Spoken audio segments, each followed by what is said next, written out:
여기 계신 많은 교우들이 자녀를 군대에 보낸 경험이 있으실 겁니다. 저는 큰아이를 논산훈련소에서 입소시키던 그 순간을 잊을 수가 없습니다. 오래지 않은 이별이었지만 4살이 떨어져 나가는 듯한 슬픔에 가슴이 미어졌습니다. 큰아이는 애써 태어난 척 밝은 표정을 지었지만 부모인 저는 아들의 마음이 보였습니다. 저는 복받쳐 오르는 울컥함에 한동안 자리를 뜨지 못했습니다.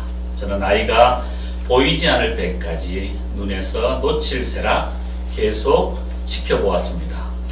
이런 제 모습을 보면서 저는 새로운 깨달음 하나를 얻었습니다. 잠시 다녀올 아들의 군대 보내는 작은 일에 오열이 복받치는데 하나님의 심정은 어떠하셨을까 하는 마음이 들었습니다. 외아들을 십자가에 못 박히게 하는 사건이 생각난 순간 저는 매우 두려운 감정에 휩싸였습니다. 우리가 대체 무엇이길래 사랑하는 아들을 그 참혹한 십자가에서 고통받게 하시고 처참하게 생을 마감하시게 하셨을까? 이 사건은 단순히 하나님께서 우리를 사랑하시니까 라는 표현으로 설명하기에는 너무나 부족했습니다. 가슴이 미어졌습니다. 너무나 아픕니다. 아들을 십자가에 내어주시기까지 우리를 사랑하시는 것에 대해 우리는 과연 지금 어떻게 주님을 사랑하고 이웃을 사랑하고 있습니까? 아시는 것과 같이 저희 교회에서는 대표 기도 중에 주님 뜻을 헤아리는 묵상 기도 시간이 있습니다. 소리내어 말로 기도하고 잠시 침묵하여 하나님의 뜻을 묵상하며 주님의 마음을 느끼고 주님의 뜻을 받아들이는 시간을 경험합니다. 우리는 많은 기도를 합니다. 그런데 우리의 기도가 주님을 사랑하는 마음을 표현하기보다는 소원만 빌고 있지 않습니까? 하나님의 뜻에 귀 기울이지 않고 요구만 하고 있지 않습니까? 기도했는데 이루어지지 않았다고 불평하지 않습니까? 한 손으로 기도하면서 다른 한 손으로 같이 기도하는 이웃을 어렵게 하지 않습니까? 저는 읽은 어느 책에 보니 소원 많이 빌어서 성취될 것 같으면 중국이 벌써 월드컵에 몇 번이고 우승했을 거라는 우스갯소리가 있습니다.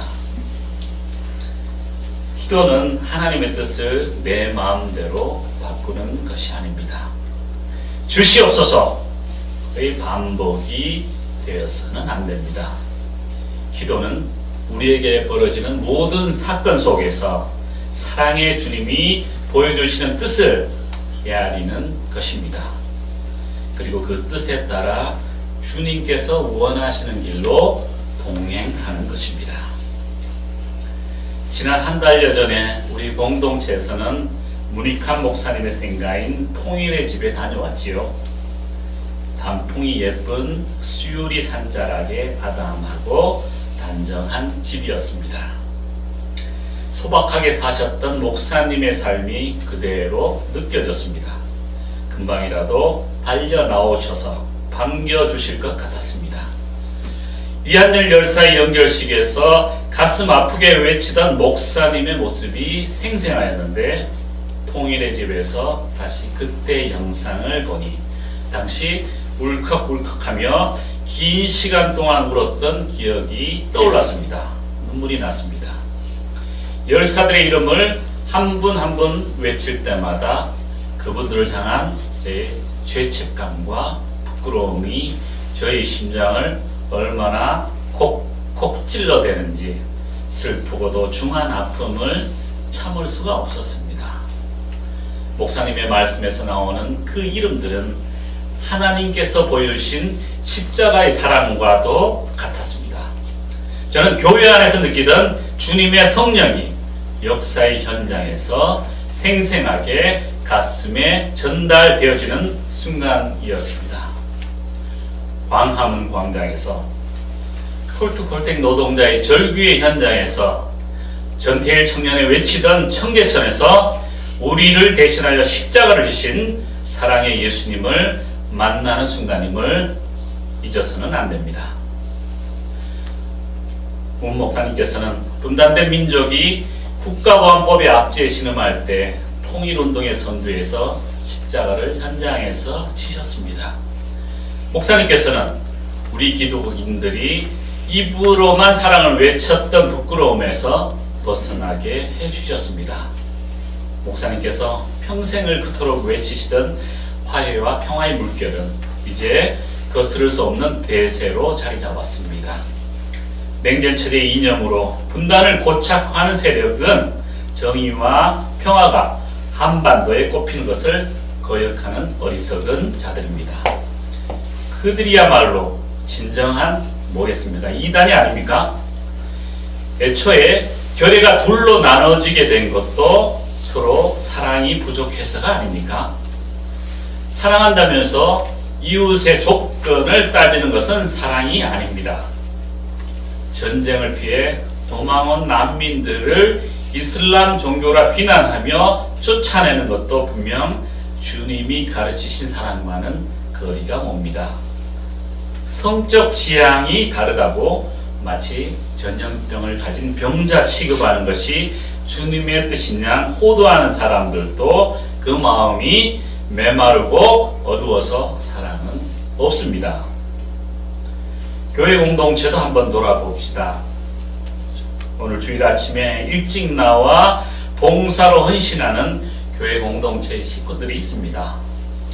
그런 봉사는 전혀 없이 늦지막이 예배만 참석하여 온전히 주일 성수를 했다고 의미를 부여하는 교우들이 있다면 주님의 사랑과 섬김은 어디에서 찾을 수 있을까요? 이웃을 사랑하고 하신 주님의 말씀을 따른다면 우리는 주님의 가르침에서 배운 교우 간의 사랑과 예의를 지켜야 합니다. 예수님의 십자가를 먼저 담당한 교우들이 힘들어하여 고통받고 신음할 때 십자가를 함께 지고 나눠야 한다고 저는 생각합니다. 사랑받는 사람과 사랑하는 사람이 구분되어 나누어 있지 않습니다. 오늘 본문에서는 사랑받으라고 나오지 않습니다. 난 약자니까, 난 가진 게 없으니까, 힘드니까 당연히 사랑을 받아야 해 라고 생각하십니까? 무엇이든 받으려고만 하면 끝도 없이 받으려고만 합니다. 그러다 보니 베푸는 방법을 잊어버립니다. 늘 수동적인 자세로 언제 내게 관심을 가질지 베풀어 줄지만 기다립니다. 당연히 이런 분들이 많다 보면 받으려는 사람은 많은데 줄 사람이 적으니 실망하고 슬퍼질 때가 많아지겠지요. 그러나 주님은 분명히 말씀하십니다. 남편과 사랑하는 친정 가족을 떠난 이방녀인 룻은 모든 것을 잃었지만 주님을 먼저 사랑하는 고백을 통해 우리는 배워야 합니다. 사랑은 받는 것이 아니라 먼저 사랑해야 한다는 말입니다. 이 말씀은 그래야만 너희들이 살 수 있다 라고 가르쳐 주시는 거지요. 또한 사랑하라고 하신 주님을 따르는 제자라고 생각하는 사람은 현장의 목소리를 외면하지 않아야 합니다. 저나 여러분이 실생활에서 주님의 말씀을 따르다 보면 나만 손해보는 것 같아서 망설일 때가 있습니다. 그러나 그리스도인들의 믿음이라는 것은 세상의 방식과 다른 방식의 삶을 선택하는 것이라고 저는 생각합니다. 아시겠지만 저는 소프트웨어를 만드는 작은 기업의 대표입니다. 저는 창업 후 큰 어려움 없이 잘 유지되어 온 것은 새로운 일에 대한 기대로 하루하루 살아갑니다. 저는 가끔 이런 생각을 합니다. 여러모로 부족함이 많은 제가 왜 이 쉽지 않은 삶의 현장에서 나름 잘 살아가게 하신 주님의 뜻이 무엇일까를 말입니다. 저는 기도하며 주님의 음성을 살핍니다. 너는 주님께서 사랑하는 소중한 내 이웃과 관계하는 모든 사람들을 잘 보살피고 사랑하라. 이것이 주는 내 계명이다. 주님께서 주신 재능을 사용하여 제게 맡겨주신 사람들을 잘 보살피려는 계명을 실천하려 했습니다. 현실을 살면서 주님께서 가르치신 삶의 방식대로 저는 살아가려 합니다. 경제 생활의 현장에서 살다 보면 요즘 많은 이야기를 듣습니다. 차가운 아스팔트의 바닥에서 촛불혁명으로 탄생한 민생 정책에 대해서 민중을 억압한 기득권 세력은 끊임없이 회방을 놓습니다. 통일이 되면 경제가 망한다. 주 52시간 노동과 최저임금이 올라서 사업이 망한다는 근거 없는 뉴스를 퍼나르며 이제껏 누렸던 것에 포기하지 않습니다.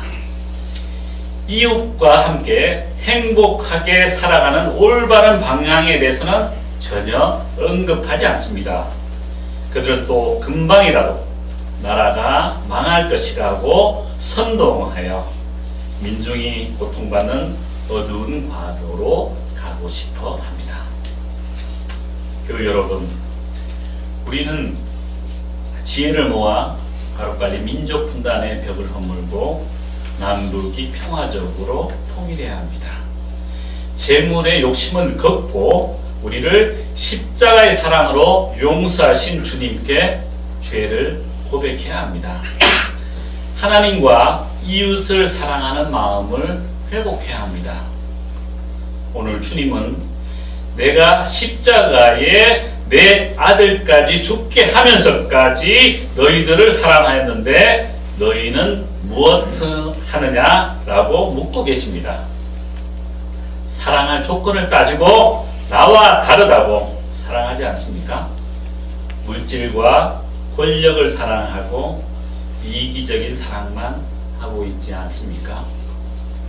이 모든 것에 대해 주님은 우리에게 이렇게 말씀하십니다. 사랑은 하나님께로 온 것이다. 그리고 너희는 예수 그리스도로부터 그 사랑을 배웠다. 이제 그 사랑을 가지고 사랑하고 또 사랑하라.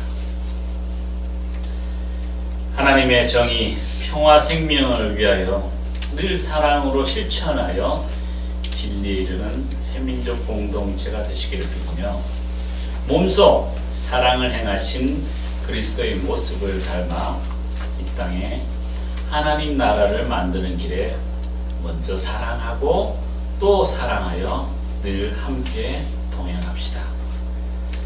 마지막으로 제가 좋아하는 시 한 편을 읽겠습니다. 고마운 사랑아 샘솟아 올라라. 이 가슴 터지며 넘쳐나 흘러라. 새들아 노래 불러라. 나는 흘러 적실히 메마른 이내 강산을.